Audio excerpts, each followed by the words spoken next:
আসসালামু আলাইকুম everyone, welcome back to my channel Khushi's kitchen and lifestyle. আশা করি সবাই ভালো আছেন। আজকে আমি আপনাদেরকে সুপার ক্রিস্পি আলু আর সুজি দিয়ে একদম নতুন ধরনের একটি খাস্তা নাস্তা তৈরি করে দেখাবো, যা খেতে খুবই মজাদার। একবার তৈরি করলে আপনি বারবার এটা তৈরি করে খাবেন, আর এতটাই ক্রিস্পি হয় আর ৩-৪ ঘন্টা পর্যন্ত এটা ক্রিস্পি থাকে। আশা করি আমার আজকের রেসিপিটিও আপনাদের কাছে ভালো লাগবে।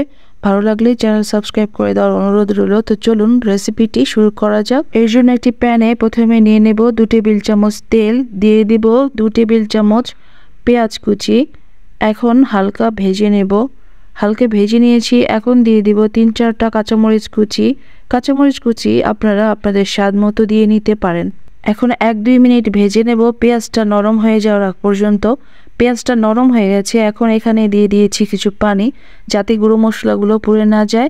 এখন দিয়ে দিব আধা চা চামচ মরিচের গুঁড়ো, আধা চা চামচ ধনে গুঁড়ো, 1/4 চা চামচ হলুদের গুঁড়ো, আধা চা চামচ জিরা গুঁড়ো, আর 1 চা চামচ চাট মশলা, আর দিয়ে দিব স্বাদ মতো লবণ। চাট মশলা না থাকলে আপনারা এখানে গরম মশলার গুঁড়ো ব্যবহার করতে পারেন। এখন মশলাটাকে পেঁয়াজের সাথে ভালো করে কষিয়ে নিয়েছি। এখন দিয়ে দিব এখানে সেদ্ধ করে গ্রেট করে নেওয়া একটা বড় সাইজের আলু। চাইলে আপনারা আলুটাকে ভর্তাও করে নিতে পারেন। এখন আলুটাকে পেঁয়াজের সাথে ভাজা ভাজা করে নেব। আর দিয়ে দিব এখানে 2 টেবিল চামচ গাজর গ্রেট করে কাটা। গাজর না থাকলে আপনি বাদ দিতে পারেন, আবার গাজর একটু বেশি করেও দিতে পারেন। এখন সমস্ত উপকরণ ভালো করে ভাজা ভাজা করে নিতে হবে 2 মিনিটের মতো। 2 মিনিট ভাজা ভাজা করে নিয়েছি। এখন এখানে 2 টেবিল চামচ ধনেপাতা কুচি করে দিয়ে দিয়েছি। এখন নেড়েচেড়ে ধনেপাতাটাকে আলুর সাথে মিশিয়ে দিয়ে তারপর চুলাটা বন্ধ করে দিয়ে মিশ্রণটাকে ঠান্ডা করে নিতে হবে। চাইলে কিন্তু মটরশুঁটিও দিতে পারেন, তাহলে আরও মজা হবে খেতে। এখন ওই পাত্রে আমি দিয়ে দিব 2 কাপ পানি। আমি এখানে 1 কাপ সুজি নিয়েছি, এর জন্য 2 কাপ পানি দিব।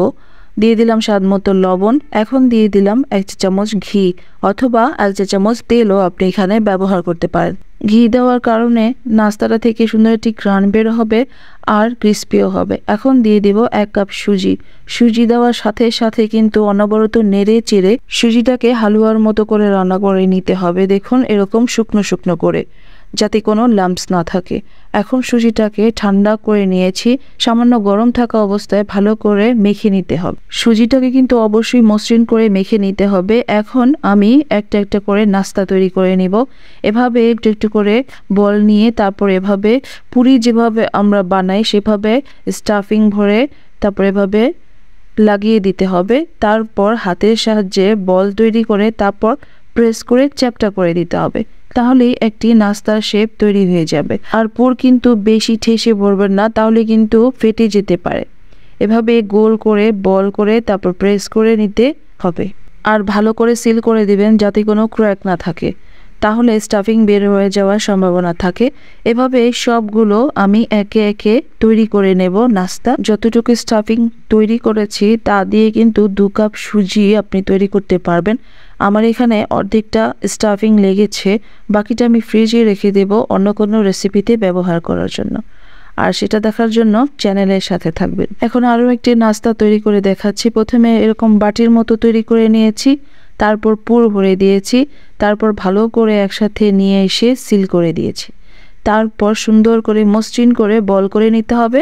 তারপর একটু প্রেস করে দিলেই সুন্দর একটি নাস্তার শেপ তৈরি হয়ে যাবে।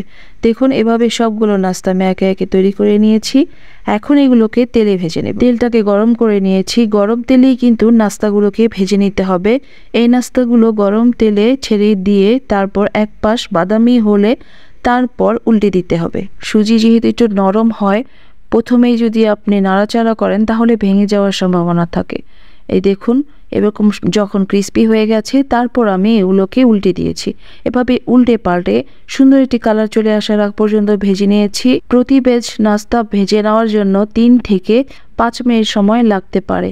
সুপার ক্রিস্পি করে নাস্তাগুলোকে ভেজে নিলে 5-6 ঘন্টা পর্যন্ত নাস্তাগুলো একদম ক্রিস্পি থাকবে। আমার নাস্তাগুলো তৈরি হয়ে গেছে। এখন আমি একটি স্ট্রেনারে তুলে নেব।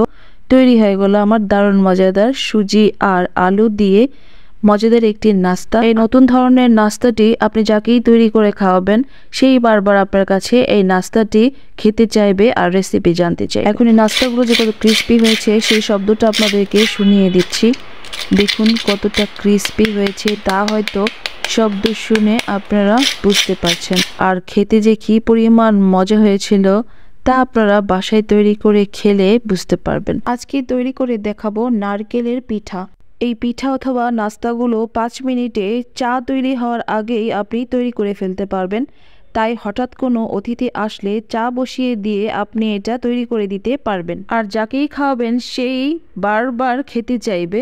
আশা করি আমার আজকের রেসিপিটি আপনাদের কাছে ভালো লাগবে। বলুন রেসিপিটি শুরু করা যাক। প্রথমে একটি পাত্রে নিয়ে নেব 1 কাপ সুজি। এটা প্যাকেটের মিহি দানার সুজি।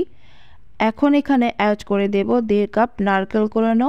নারকেল কোরানো একটু বেশি দিলেই খেতে বেশি মজা হবে। এখন এখানে দিয়ে দিব 1/2 কাপ চিনি। চিনিটা আপনারা চাইলে আরও কিছুটা কমও ব্যবহার করতে পারেন যদি চিনি আপনারা কম খান। এখন দিয়ে দিব এখানে 2 টেবিল চামচ দুধ। 2 টেবিল চামচ গুঁড়ো দুধ দেওয়ার ফলে এর স্বাদ অনেক বেড়ে যাবে, তবে চাইলে আপনারা গুঁড়ো দুধ বাদও দিতে পারেন। এখন দিয়ে দিব স্বাদ মতো লবণ। লবণটা সামান্য পরিমাণে দিলে মিষ্টি জাতীয় খাবারে ব্যালেন্স হয়, তবে যারা মিষ্টি জাতীয় খাবারে লবণ পছন্দ না করেন তারা বাদও দিতে পারেন। এখন ভালো করে মেখে নিতে হবে। ভালো করে এভাবে মেখে নেব প্রথমে, তারপর সামান্য পানি দিয়ে ভালো করে মেখে নেব। একদম সামান্য পানি দিয়ে নিলে কাজটা করতে সুবিধা হবে। নারকেল থেকে আর চিনি থেকে দ্রুতই পানি বের হয়ে যাবে আর পারফেক্টভাবে মাখানো হয়ে যাবে। খেয়াল রাখবেন বেশি পানি কিন্তু এখানে ব্যবহার করা যাবে না। খুবই সামান্য পরিমাণে পানি আমি এখানে অ্যাড করেছি। দেখুন মাখতে মাখতে অনেকটা এরকম দলা পেকে যাচ্ছে, চিনিটা গলে গেছে আর নারকেল থেকেও বেশ কিছুটা পানি বের হয়ে আসছে। দেখুন এরকম মুঠো করলে মুঠো হয়ে যাচ্ছে, তার মানে ডোটা আমাদের তৈরি হয়ে গেছে। এখন এখানে দিয়ে দেব 1 টেবিল চামচ তিল। তিলটা চাইলে আপনারা স্কিপ করতে পারেন, তবে তিলটা দিলে এই পিঠার স্বাদ আরও বেড়ে যাবে। তিলটা দিয়ে তারপর পিঠাগুলো বানিয়ে দেখবেন, খুবই মজা হয় পিঠাগুলো খেতে। হাতের কাছে যদি তিল না থাকে তাহলে আধা চা চামচ এলাচের গুঁড়ো আপনারা এখানে ব্যবহার করতে পারেন। সুন্দর একটি স্মেল হবে এই পিঠাগুলোতে। 1 টেবিল চামচ তিল দিয়ে এখন আরও ভালো করে কিছুক্ষণ মেখে নিয়েছি। দেখুন মাখানো হয়ে গেছে। এখন হাতে একটু তেল লাগিয়ে নিয়ে তারপর এভাবে বলের আকারে তৈরি করে নিব। আমি আজকে একদম সহজভাবে লাড্ডুর আকারে গোল গোল বলের মতো তৈরি করে দেখাচ্ছি।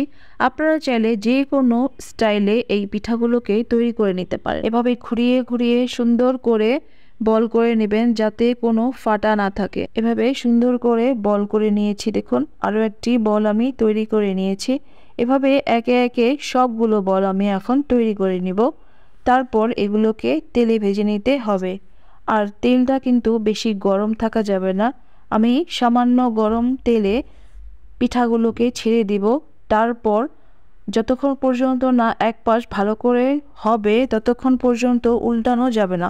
এক পাশ যখন সামান্য শক্ত হয়ে যাবে তারপর আমি পিঠাগুলোকে উল্টে দিব।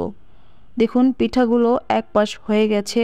এখন আমি পিঠাগুলোকে একে একে উল্টে দিব। উল্টে দিয়ে ওই পাশও ভেজে নেব।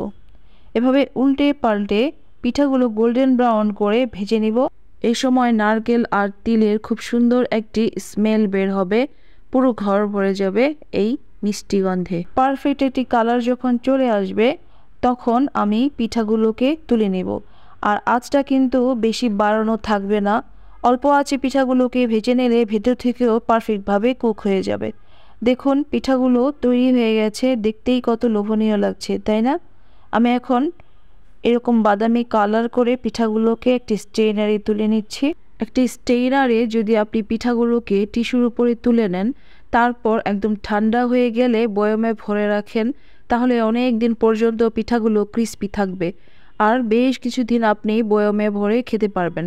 দেখুন তৈরি হয়ে গেল দারুণ মজাদার সুপার ক্রিস্পি, উপর থেকে ক্রিস্পি আর ভেতর থেকে সফট একটি পিঠা বা নাস্তা। এখন একটি পিঠা আমি ভেঙে দেখিয়ে দিলাম। দেখুন উপর থেকে ক্রিস্পি আর ভেতর থেকে সফট।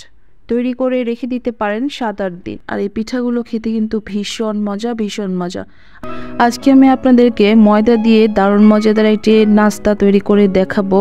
আর তৈরি করতেও বেশি সময় লাগে না, 10 মিনিটেই তৈরি করে নেওয়া যায়। খুবই সহজ আর ঝটপট তৈরি করা যায়। চলুন কথা না বাড়িয়ে রেসিপিটি শুরু করা যাক। এর জন্য একটি পাত্রে আমি নিয়েছি একটি ডিম, আর ডিমটি ফ্রিজে থাকলে আধা ঘন্টা আগে বের করে রাখবেন। এখন দিয়ে দিচ্ছি আধা টেবিল চামচ রসুন কিমা। রসুন কিন্তু একদম মিহি কুচি করে দিতে হবে। দিয়ে দিলাম 2 টেবিল চামচের মতো ধনেপাতা কুচি। এখন দিয়ে দিলাম 3 টেবিল চামচ চিনি, আর দিয়ে দেব 1 চা চামচ লবণ, আধা চা চামচের চেয়ে একটু বেশি। আর এখন দিয়ে দেব 1 চা চামচ বেকিং পাউডার, আর দিয়ে দেব আধা কাপ দুধ। দুধকে জাল দিয়ে ঠান্ডা করে নিয়েছিলাম। এখন সমস্ত উপকরণ ভালো করে ফেটে নিতে হবে যাতে চিনিটা গলে যায়। তার আগ পর্যন্ত ফেটে নিয়েছি। এখন এখানে দিয়ে দেব 2 কাপ ময়দা অথবা আটা। প্যাকেটের আটাও আপনারা এখানে ব্যবহার করতে পারেন।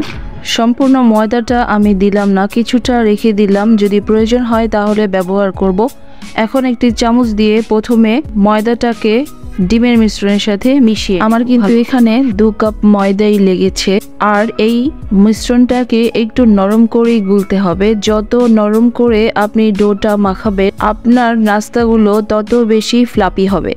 বেশি ময়দা বা আটা দিয়ে মিশ্রণটাকে বেশি শক্ত করে ফেলবেন না, তাহলে কিন্তু ফ্লাপি কম হবে। এখন আমি 2 টেবিল চামচ তেল দিয়ে দিব, তারপর হাত দিয়ে কিছুক্ষণ মেখে নেব। চাইলে আপনারা এখানে বাটারও ব্যবহার করতে পারেন, তাহলে খেতে আরও বেশি মজা হবে। আর বাটার আর তেল দিয়ে মাখলে আর হাতে লেগে আসবে না। এখন দেখুন ভালো করে মেখে নিয়েছি, স্মুথ হয়ে গেছে ডোটি। এখন 2 ভাগে ভাগ করে নিচ্ছি আমি। আর এই ডোটি কিন্তু রেস্টে রাখার কোনো প্রয়োজন নেই, সাথে সাথে আমরা এখন এই নাস্তাগুলো তৈরি করে নেব। এর জন্য সামান্য পরিমাণে ময়দা ছিটিয়ে নিয়েছি, তারপর এখন বড় করে রুটি বেলে নিতে হবে। এই রেসিপিটি একটু নোনতা টাইপের হবে, সল্টি। এখন বড় করে একটি রুটি বেলে তারপর আপনারা আপনাদের পছন্দ মতো ডিজাইন করে নিতে পারেন। দেখুন এরকম পুরুত্বের রুটি তৈরি করে নিয়েছি, একদম বেশি মোটাও না আবার পাতলাও না। এখন আমি একটি পিৎজা কাটার দিয়ে কেটে নিচ্ছি। আপনারা চাইলে ছুরি দিয়ে অথবা গ্লাসের মুখ দিয়ে অথবা যে কোনো শেপে কেটে নিতে পারেন। গোল, লম্বা, চারকোনা যে কোনো শেপে আপনারা করে নিতে পারেন। আমি একটু লম্বা লম্বা করেই কেটে নিচ্ছি। আর রুটিগুলো কিন্তু একটু মোটা করেই বেলতে হবে। আর যদি আপনি কোনো কুকি কাটার দিয়ে কাটেন অথবা গ্লাসের মুখ দিয়ে কাটেন, তাহলে একটু তেল লাগিয়ে নেবেন, তাহলে আর লেগে যাওয়ার ভয় থাকবে না। এভাবে সবগুলো নাস্তা আমি একে একে 2টি রুটি দিয়ে তৈরি করে নেব। এই নাস্তাগুলো খেতে কিন্তু ভীষণ মজা, যেহেতু অতিরিক্ত চিনি ব্যবহার করা হয়নি। আর রসুন কিমার একটা সুন্দর ফ্লেভার হবে। যখন আপনি এগুলো ভাজবেন, পুরো ঘর সুন্দর একটি ঘ্রাণে ভরে যাবে। এখন একটি প্যানে আমি পর্যাপ্ত পরিমাণে তেল গরম করে নিয়েছি। আপনারা এগুলো কিন্তু ডুবো তেলেও ভাজতে পারেন, আবার অল্প তেলেও ভাজতে পারেন। যখন তেলটা কিছুটা গরম হয়ে যাবে, তখন আমি নাস্তাগুলো একে একে ছেড়ে দেব। বেশি আঁচে কিন্তু আপনি নাস্তাগুলো ভাজবেন না, অল্প আঁচে নাস্তাগুলোকে ভেজে নিতে হবে। দেখুন একদম ফুলে উঠেছে, ফুলে ডাবল হয়ে গেছে। এখন আমি নাস্তাগুলোকে উল্টে দিব। এভাবে উল্টে পাল্টে সুন্দর একটি কালার আসার আগ পর্যন্ত নাস্তাগুলো আমি ভেজে নেব। বেশি আঁচে ভাজবেন না, তাহলে ভেতর থেকে পারফেক্টভাবে কুক হবে না। নাস্তাগুলো আমার ভাজা হয়ে গেছে। এখন আমি একটি স্ট্রেনারে তুলে নেব। দেখুন কত সুন্দর লাগছে দেখতে। আর এই নাস্তাগুলো কিন্তু আপনি নর্মাল রুম টেম্পারেচারে 1 থেকে 2 দিন রেখে খেতে পারবেন, আর ফ্রিজে রেখে খেতে পারবেন 7-8 দিন। সবগুলো নাস্তা আমার ভাজা হয়ে গেছে। দেখুন কতগুলো নাস্তা তৈরি হয়েছে। এখন আমি একটি নাস্তা ভেঙে আপনাদেরকে দেখিয়ে দিচ্ছি। কত অল্প সময়ে সামান্য কিছু উপকরণে তৈরি হয়ে যায়, তা তো দেখতেই পেলেন। এখন একটি নাস্তা ভেঙে আমি দেখিয়ে দিব। দেখুন কতটা সফট আর ফ্লাফি হয়েছে, তা হয়তো আপনারা দেখেই বুঝতে পারছেন। আশা করি আমার আজকের রেসিপিটিও বরাবরের মতো আপনাদের কাছে ভালো লেগেছে। আজকে আমি আপনাদেরকে 2টি আলু আর একটি ডিম দিয়ে দারুণ মজাদার স্ন্যাক্স রেসিপি তৈরি করে দেখা। আর এই রেসিপিটি আপনি পোলাওয়ের সাথে অথবা বার্গারের পেটি হিসেবেও ব্যবহার করতে পারেন, বাচ্চাদের টিফিনেও দিতে পারেন। 5-10 মিনিটে তৈরি হয়ে যায়, তাই খুব সোজা, আর সংরক্ষণ করেও রাখা যায় মাসের পর মাস। তো চলুন কথা না বাড়িয়ে প্রথমে রেসিপিটি শুরু করা যাক। এর জন্য দুটো আলুকে আমি সিদ্ধ করে এভাবে গ্রেটারে গ্রেট করে নিয়েছি। আপনারা চাইলে ম্যাশড করেও নিতে পারেন ভর্তা করে। একটি ডিমকে গ্রেটারে গ্রেট করে নিয়েছি, সেটা এখানে দিয়ে দেব। চাইলে আপনারা ডিমটা বাদ দিয়েও করতে পারেন, তবে ডিমটা দিলে খেতেও মজা হবে আর একটু হেলদিও হবে রেসিপিটি। এখন দিয়ে দেব স্বাদ মতো কাঁচামরিচ। আমি এখানে 1 টেবিল চামচ কাঁচামরিচ কুচি দিয়েছি। দিয়ে দিয়েছি 2 টেবিল চামচ ধনেপাতা কুচি আর 2 টেবিল চামচ পেঁয়াজ কুচি। চেষ্টা করবেন মিহি পেঁয়াজ কুচি এখানে দেওয়ার জন্য। আমাকে যে সাহায্য করেছে উনি পেঁয়াজগুলো একটু বেশি মোটা করে কেটেছেন। দিয়ে দিলাম আধা চা চামচ চিলি ফ্লেক্স। হাতের কাছে চিলি ফ্লেক্স না থাকলে আপনি আধা চা চামচ মরিচের গুঁড়ো ব্যবহার করতে পারেন বা শুকনো মরিচকে ভেজে গুঁড়ো করে দিতে পারেন। দিয়ে দেব আধা চা চামচ গোলমরিচের গুঁড়ো। এখন এখানে দিয়ে দিব আধা চা চামচ গরম মশলার গুঁড়ো বা আধা চা চামচ চাট মশলা বা একটা ম্যাগি স্বাদে ম্যাজিকের প্যাকেট। যার হাতের কাছে যেটা থাকে সেটাই দিতে পারবেন। দিয়ে দিলাম আধা চা চামচ ভাজা জিরে গুঁড়ো। এখন দিয়ে দিব স্বাদ মতো লবণ। এখন দিয়ে দেব বাইন্ডিংসের জন্য 1 টেবিল চামচ কর্নফ্লাওয়ার। হাতের কাছে থাকলে আপনি ব্রেড ক্রাম্বসও দিতে পারেন, ওটা দিলে আরও বেশি মজা হয় খেতে। যেহেতু নতুন আলু একটু স্টিকি হয়, আমি আরও 1 টেবিল চামচ কর্নফ্লাওয়ার এখানে দিয়ে দিয়েছি। আপনারা 2 টেবিল চামচ কর্নফ্লাওয়ার অথবা 2 টেবিল চামচ ব্রেড ব্যবহার করে নেবেন। ভালো করে মেখে নিয়েছি। এখন গোলাকার অথবা ওভাল শেপ অথবা বল শেপে যে কোনো স্টাইলে আপনি বানিয়ে নিতে পারেন। আর যদি হাতে লেগে আসে তাহলে হাতে সামান্য তেল লাগিয়ে নেবেন, তাহলে আর স্টিকি ভাব হবে না। সুন্দর করে আপনি তৈরি করে নিতে পারেন। আমি একটু ওভাল শেপে এই নাস্তার শেপগুলোকে তৈরি করে নিচ্ছি। দেখুন এভাবে সবগুলো একে একে আমি তৈরি করে নিয়েছি।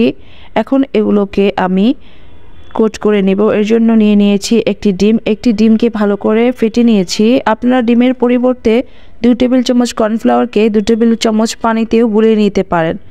আর নিয়ে নিয়েছি ব্রেড ক্রাম্ব। আমি এখানে টোস্ট বিস্কিটের গুঁড়ো নিয়েছি। আপনারা চাইলে পাউরুটিকেও গুঁড়ো করে নিতে পারেন, তবে টোস্ট বিস্কিটের গুঁড়ো দিলে সুন্দর একটি ফ্লেভার। হাতের কাছে ব্রেড ক্রাম্ব অথবা পাউরুটির গুঁড়া না থাকলে আপনারা শুধু ডিমেও ডুবিয়ে তারপর তেলে ভেজে নিতে পারেন। ওটা জালি কাবাবের মতো হবে আর খেতে ওটাও কিন্তু মজা হয়। কথা বলতে বলতে আমি কিন্তু ডিমে ডুবিয়ে তারপর ব্রেড ক্রাম্বে গড়িয়ে নিয়েছি।